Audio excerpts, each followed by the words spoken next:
بسم الله الرحمن الرحيم عن ابن عباس رضي الله تعالى عنهما أن رسول الله صلى الله عليه وسلم قال: ما مررت ليلة أسري بي بملأ من الملائكة إلا كلهم يقول لي عليك يا محمد بالحجامة. رواہ ابن ماجہ۔ نبی کریم صلی اللہ علیہ وسلم نے ارشاد فرمایا، جس رات مجھے معراج ہوئی، میں فرشتوں کی جس جماعت کے پاس سے گزرا وہ سب مجھے یہی کہہ رہے تھے کہ اے محمد صلی اللہ علیہ وسلم حجامہ کروایا کریں، پچھنے لگوایا کریں۔ دوسری روایت میں ہے، نبی کریم صلی اللہ علیہ وسلم نے ارشاد فرمایا کہ جس رات مجھے معراج ہوا اور فرشتوں کی جس جماعت کے پاس سے میں گزرا، انہ لم یمر علی ملئ من الملائکہ، فرشتوں کی جس جماعت کے پاس سے بھی میں گزرا ہوں کہ انہوں نے مجھے یہ کہا، انمر امتک بالحجامہ، کہ آپ اپنی امت کو حجامہ کروانے کا، پچھنے لگوانے کا حکم کیجئے۔ ایک روایت میں نبی کریم صلی اللہ علیہ وسلم نے ارشاد فرمایا، نعم العبد الحجام،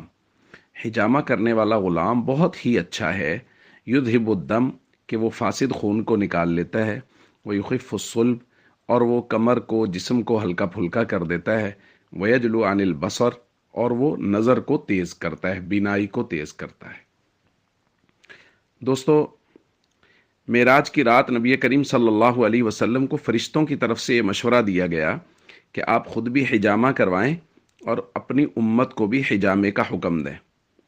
کچھ دوستوں نے اس بات کی طرف توجہ دلائی کہ آپ اس بات کو بھی بیان کر دیں، چونکہ ہم تفصیلی طور پہ، جیسا کہ پہلے درخواست کی تھی کہ واقعہ معراج کو ہم تفصیلی طور پہ بیان نہیں کر سکتے اور نہ ہی کریں گے، اس کے لیے بہت وقت درکار ہوگا،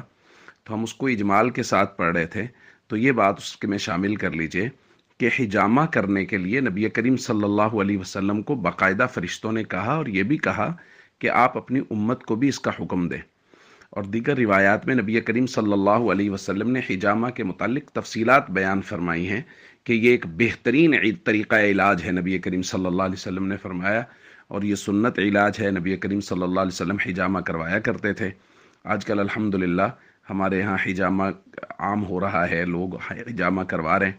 تو اگر کوئی ماہر حجامہ والا موجود ہو تو حجامہ اس کے مشورے کے ساتھ ضرور کروا لینا چاہیے۔ السلام علیکم ورحمۃ اللہ وبرکاتہ۔